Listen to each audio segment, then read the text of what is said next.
y egocentrismo. Escuchen, cristianos, hermanos, es cuando el cristiano vive una vida de autosuficiencia. Yo soy suficiente, en otras palabras.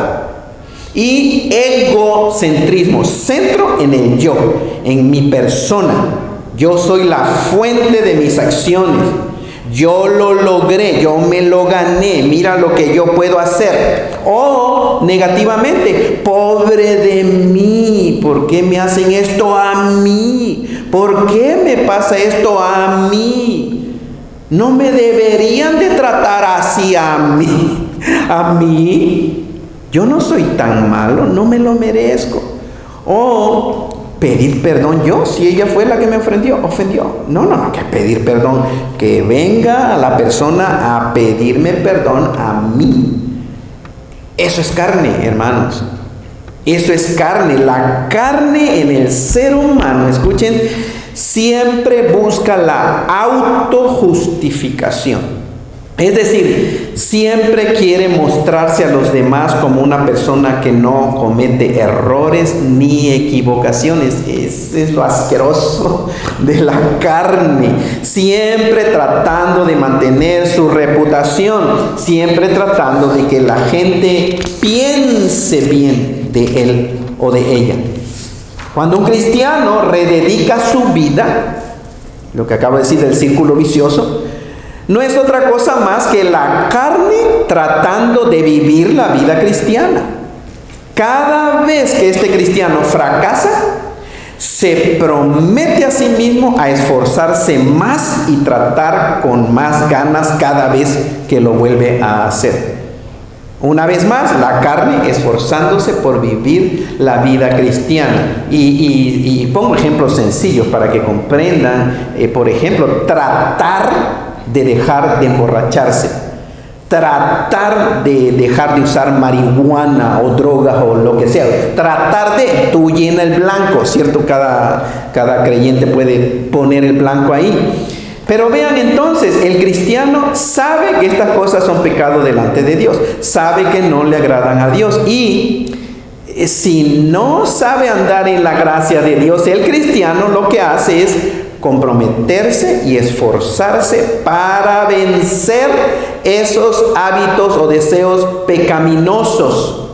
El cristiano en su propio poder, porque sabe que no le agrada a Dios, sabe que está mal delante de Dios y se propone hacerlo. Si esto no le agrada a Dios, entonces yo lo voy a dejar de hacer. En el poder de la carne. Ahora, ¿lo puede lograr? Pues algunos sí pueden, otros no, pero digamos los que pueden, pues por un tiempo, y luego viene el fracaso. Otra vez el cristiano se siente miserable y otra vez el círculo, hermanos. Motivación, condenación, rededicación. Esta persona no es un mal cristiano, no es una mala cristiana, puede ser sincera, puede ser honesta y que en realidad desea agradar a Dios. Ese no es el problema. Su único problema es que no sabe andar en fe. No sabe andar en la gracia del Señor. No está permitiendo que sea Cristo el que viva su vida, Cristo, su vida en el creyente, sino que él o ella se están esforzando para vencer la esclavitud espiritual como droga o borrachera o lo que sea. Y me han escuchado decir, y lo vuelvo a decir, hermano, no tengo nada necesariamente en contra de todo lo que se conoce como la psicoterapia moderna. La psicoterapia moderna, una rama es la psicología, la psiquiatría, la consejería, etcétera. Pero si ponen atención, la psicoterapia moderna el día de hoy está promoviendo de una manera increíble el vivir en la carne. Vuelvo a repetirlo. La psicoterapia moderna el día de hoy está promoviendo, motivando al ser humano a que actúe en el poder de la carne. Y sobre todo, vean, hace rato mencioné a un hermano que es psicólogo. pero totalmente orientado a la fuente de la vida, que es Cristo Jesús. Pero como existe mucha psicología el día de hoy, el psicólogo ni siquiera cree en Dios, no cree en Jesucristo. Entonces lo que te hace es lo mejor que puede, te da buenos consejos y te está fortaleciendo la carne, te está dando skills, que le llaman. Enfatiza que la persona tiene el poder en él mismo, la capacidad para cambiar, para experimentar una vida plena, etc. Se le está enseñando a la gente a depender en sus habilidades.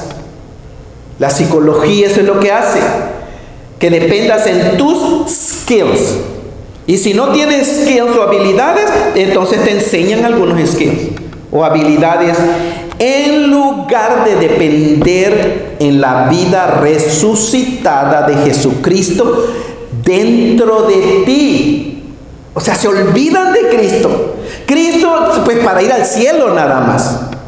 Pero de ahí en más, Cristo no sirve para nada. No te da paz, no te da gozo, no te da satisfacción, no te da una vida plena. Pero cuando te mueras, vas a ir al cielo. Pero más que nada, hermanos, Cristo no, las personas no creen que Cristo es todo suficiente, no creen que Cristo, el Cristo resucitado, el Cristo vivo, en realidad tiene poder para transformar a un ser humano. Es decir, el mensaje que está recibiendo la gente el día de hoy es: tú tienes el poder. ¿Les recuerda algo que sucedió hace más o menos 6,000 años atrás? ¿Cierto? El jardín del Edén, hermanos. Tú tienes el poder, no hay límite para ti. ¿Cómo suena eso? No hay límite para ti. Imagínense, al ser humano sin Dios, sin Cristo Jesús. Sí, es cierto, no hay límite para mí. El cielo es el límite. El límite. Sky is the limit. Como le he dicho antes, lo triste es que esto ha llegado a la iglesia cristiana y continúa inundando a las iglesias al punto que los pastores, con su Biblia en la mano y con el Dios vivo y verdadero en ellos, pastores están buscando ayudas y soluciones en la psicoterapia moderna. Todo esto, hermanos, es una vida de esclavitud. Todo lo que acabo de decir desde el principio es una vida de esclavitud. No hay verdadera libertad. Eso no es la vida abundante que Cristo ofrece y que Cristo promete a la persona que cree en Él. Entonces, eso es andar en la carne. Ahora vamos a hablar de andar en el Espíritu, andar en la gracia de Dios. Pone el énfasis en permitir a Cristo vivir su vida en nosotros y por medio de nosotros. No está el énfasis en mí, en yo para el Señor, no. Es que Cristo viva su vida en ti, que Cristo viva su vida por medio de ti.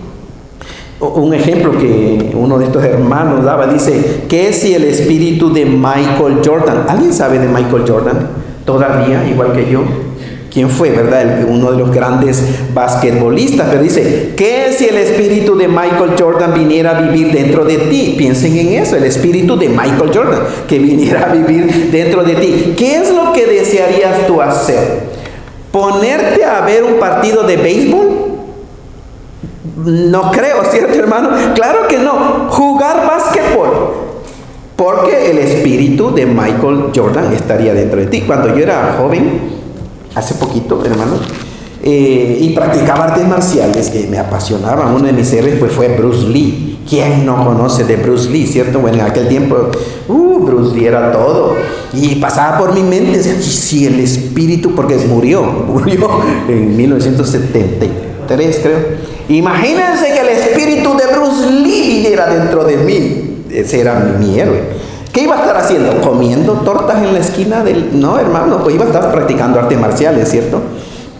Bueno, eso es exactamente con la salvación. Esto es lo que sucede, algo similar con la salvación. Es decir, el espíritu del Dios vivo viene a vivir dentro del cristiano, del pecador que se arrepiente. Entonces el Espíritu Santo de Dios viene a vivir dentro de esa persona que se arrepiente y confiesa a Cristo como el Hijo de Dios. Esto es un hecho, es una realidad. Jesucristo quiere entonces ver a la otra gente por medio de tus ojos. Escuchen esto, escuchemos esto.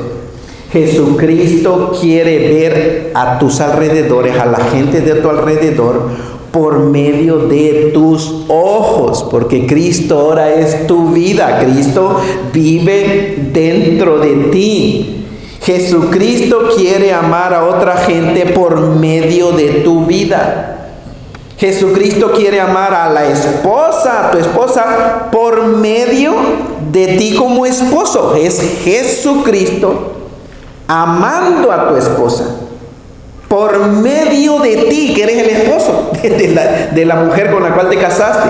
Por esta razón es que digo, tienes que estar o necesitas estar bien convencido de que has sido regenerado. Ustedes me han escuchado a lo largo del tiempo que vienen aquí, hermanos.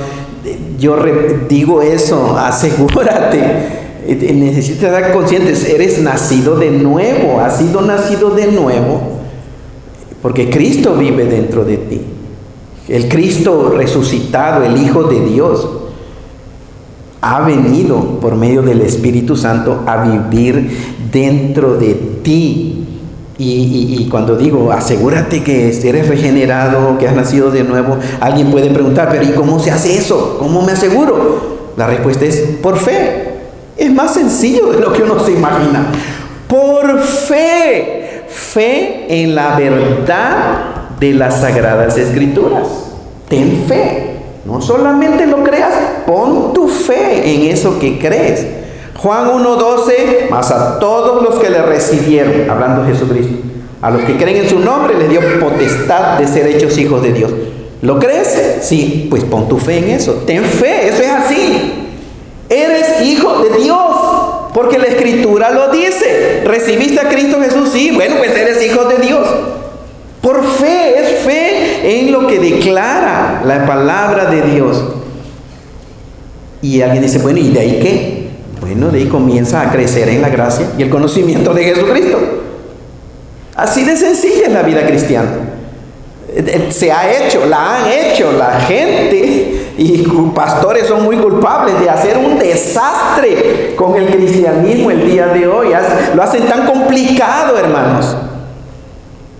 Pero es ahora que ya crees en Jesucristo, ten fe, ahora eres hijo, hija de Dios. Ahora comienza a crecer en la gracia, no en la ley, en la gracia y el conocimiento de Jesucristo. Jesucristo en Juan 15, recuerda Juan 15:15, Juan 15:5 dijo, permanezcan en mí. Yo soy la planta de la uva, la vid. Ustedes son las ramas. De hecho, no tiene el artículo, hermano, ustedes son ramas. Para decir, mira la esencia. Yo soy la vid, ustedes son ramas. Separados de mí no pueden hacer nada. Pero si ustedes permanecen, si la rama, el pámpano permanece en la vid, y la vid en el pámpano, hermano, dice, va a llevar mucho fruto.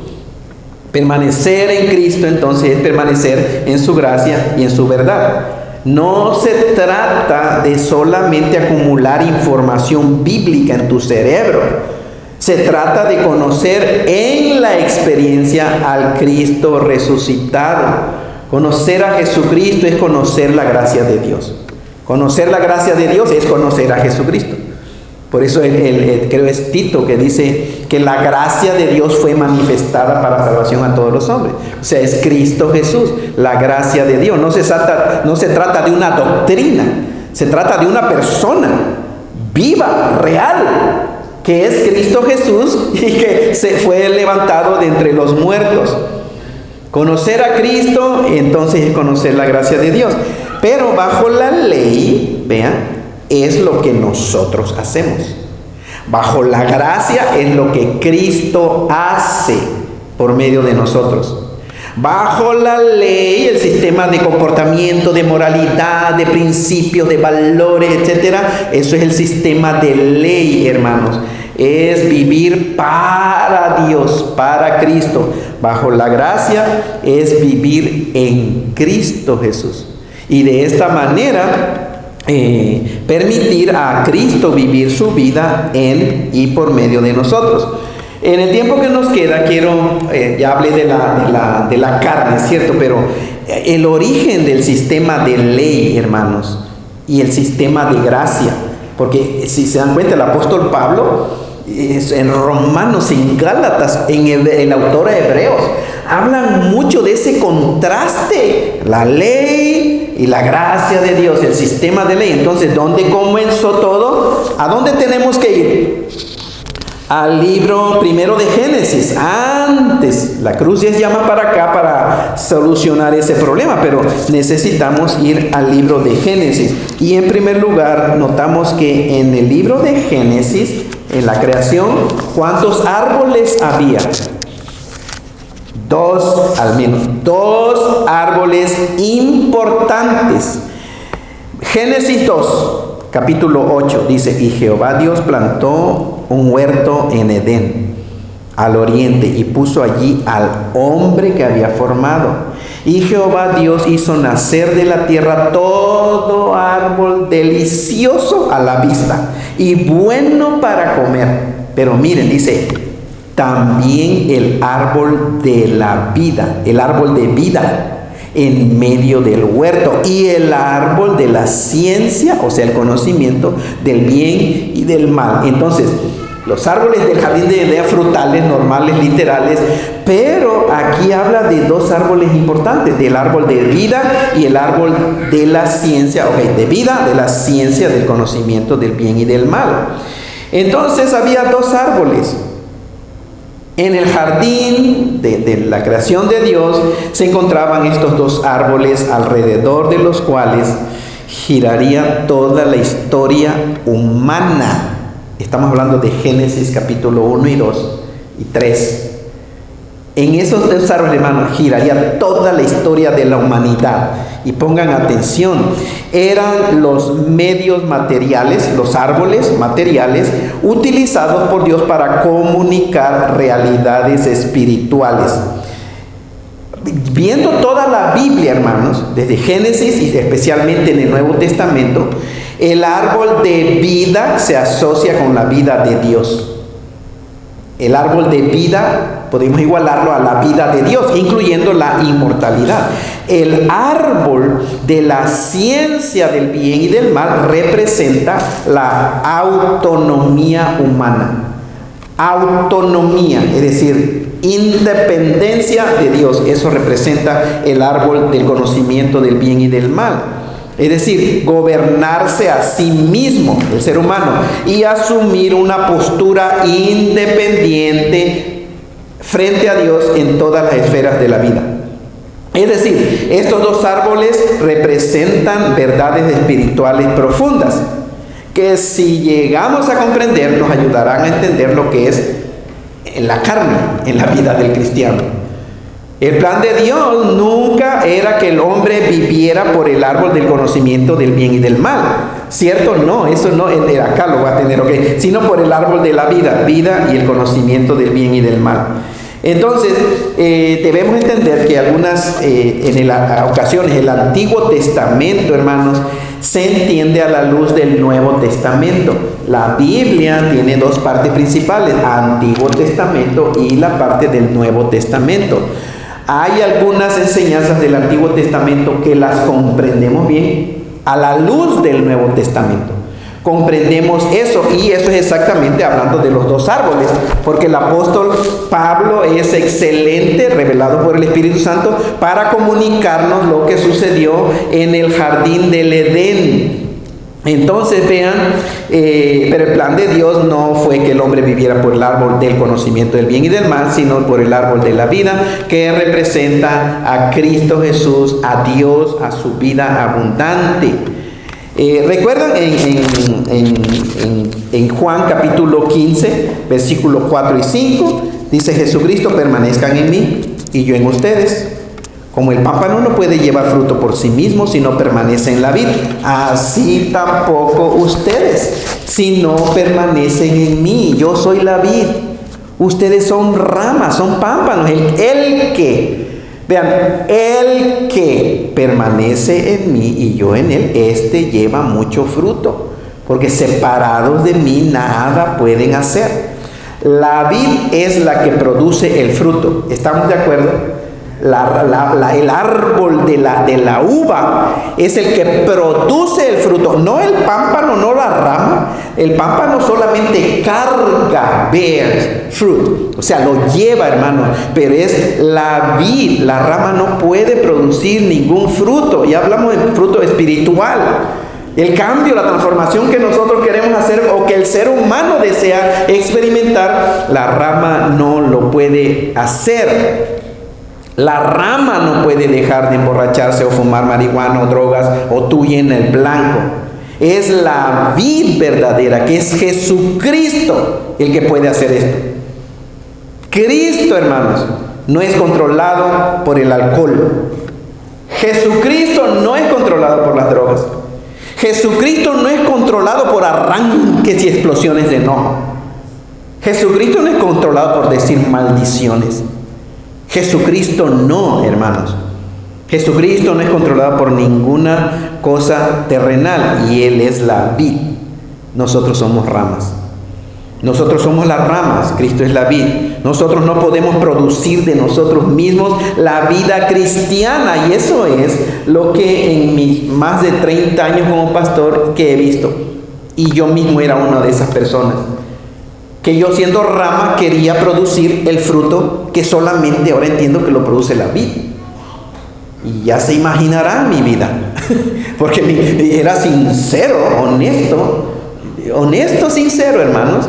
Pero fracaso total. ¿Por qué? Porque cuando han visto una rama producir fruto por estarse esforzando mucho la rama, independiente de la vida. Nunca sucede tal cosa. Una vez que entiendes la gracia de Dios, experimentas una gran liberación, pues entiendes que tú no tienes que producir el fruto de la vida cristiana. Eso trae libertad. Tú no tienes que producir el fruto del Espíritu Santo, porque tú eres rama. Es la vid. La única responsabilidad nuestra es mantente pegado a la vid. Permanece en la vid. ¿Y qué es permanecer en la vid? Permanecer en Cristo y en su verdad, en la verdad del nuevo pacto. Y aquí es donde muchos cristianos creo que están atorados, como que entienden que esto, cuando decir es Cristo el que lo hace todo, entienden, ok, crúzate de brazos y que de alguna manera milagrosa Jesucristo se te va a aparecer y te va a quitar el cigarro, supongamos de la boca, ¿no? O que te va a quitar el alcohol y lo va a tirar al zinc. Hermanos, aquí es donde hay confusión, y me he dado cuenta que muchos cristianos dicen, pero pastor, de hecho han salido diciendo que el pastor dice que a uno no hay que hacer nada. No hay que hacer nada y que no importa. De hecho le añaden ahí, no importa, el pastor dice que no importa, que es Cristo el que lo va a hacer. No es así, hermanos. Cristo usará tus pensamientos y tu voluntad. Es tu mano la que tomará la droga y el alcohol, y es tu mano la que tirará eso a la basura. Es tu mano. Pero la fuente de tu acción es el mismo Cristo resucitado. Esto es fe, así es la fe. Eres una nueva creación. El pecado no tiene más control sobre tu vida. Créelo y pon tu fe. Mírate así. El pecado, ¿qué es? No tiene poder. Esta porquería no me va a controlar a mí, porque yo soy hijo de Dios, y porque el pecado no me va a controlar. Porque no estamos más bajo la ley, sino bajo la gracia de Dios. Tú simplemente crees que Jesucristo es tu vida. Ten fe, pon tu fe, porque es una realidad. Jesucristo es tu vida. Y que es el mismo Jesucristo el que lo está haciendo en ti y por medio de ti. Tú simplemente actúas en fe. no esperes sentir ganas. No esperes sentir ganas, porque tal vez las ganas nunca te van a llegar. No es, entiende que eres una nueva creación y que el pecado no tiene más poder sobre tu vida, y actúa en fe a lo que tú sabes que es la verdad. Si ya entiendes la verdad, actúa en verdad. Y me pasaría mucho tiempo aquí, hermanos, hablando del amor de un esposo a su esposa, el amor de una esposa a su esposo. Si tan solo el cristiano comprendiera esto, hermanos, si comprendiéramos, esta es vida de fe. Entonces en el Nuevo Testamento vemos que Cristo se pinta como la fuente de la verdadera vida, como un árbol o una planta. Y de aquí podemos concluir que el árbol de la vida, del que habla Génesis capítulo 2, representa a Jesucristo o la vida de Dios. Que así sea, que comprendamos esto. Voy a terminar, voy a concluir el próximo domingo. Pero que entendamos esto, hermanos. Vivíamos en la esfera de la carne. Dios nos sacó del mundo de esa esfera, hermanos, y nos lavó, nos limpió, nos lavó completamente. Ok, está jugando ahí. Nos lavó, nos limpió completamente, hermanos, y nos puso en una nueva esfera de vida espiritual. Ahora somos hijos de Dios. Ya no pertenecemos acá a la carne. Vivimos en el Espíritu. Y por lo tanto podemos experimentar la libertad, la vida abundante. ¿Recuerdan Juan 10? Jesucristo vino para dar vida abundante. Jesucristo vino para liberar. Eso es un hecho, una realidad. Y como pastor veo el mundo y veo el cristianismo que es un desastre, y veo lo que están predicando, y mi corazón arde dentro de mí, hermanos. Porque digo, esa es basura, es porquería. Eso no es el cristianismo. Y lo están predicando como si fuera cristianismo. Y me parte el corazón ver tanta gente esclavizada. Tanta gente que está viviendo puras apariencias. No es genuino, no es real, es pura apariencia que se convierte en hipocresía. Pura hipocresía se está viviendo. Sé lo que les digo. Sé muy bien lo que les digo, hermanos, lo que les estoy diciendo.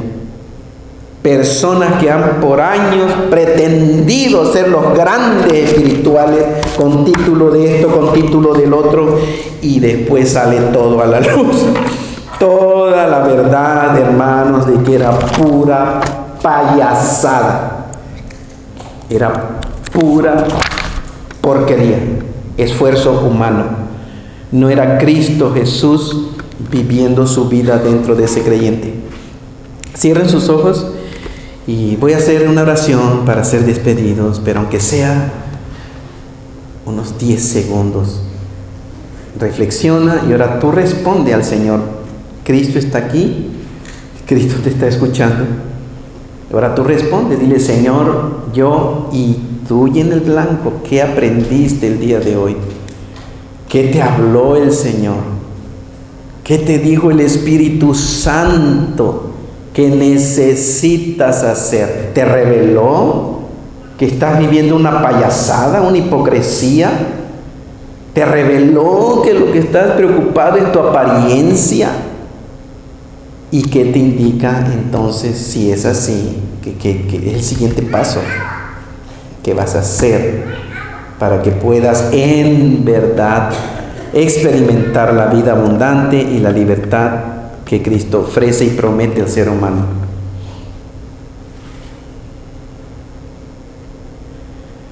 Gracias, Señor. Gracias por tu gracia. Gracias porque tú lo hiciste todo. No hay nada más que añadir. Simplemente es tener fe en tu obra completa, perfecta, final, total, Señor, ya terminada. Tener fe y seguir creciendo en la gracia, en tu gracia, Señor, y en tu conocimiento. Y eventualmente, poco a poco, Señor, vamos a ir, el pecado va a ir dejando de tener ese control en nuestras vidas y vamos a experimentar esa vida abundante, vida nueva, esa libertad con que tú haces libre al ser humano. Gracias, Señor, por este momento. En tus manos estamos, Padre. Hermanos, ahora que la gracia de nuestro Señor Jesucristo, el amor de Dios y la comunión del Espíritu Santo sea con todos y cada uno de nosotros ahora y siempre. Amén. Estamos despedidos, hermanos.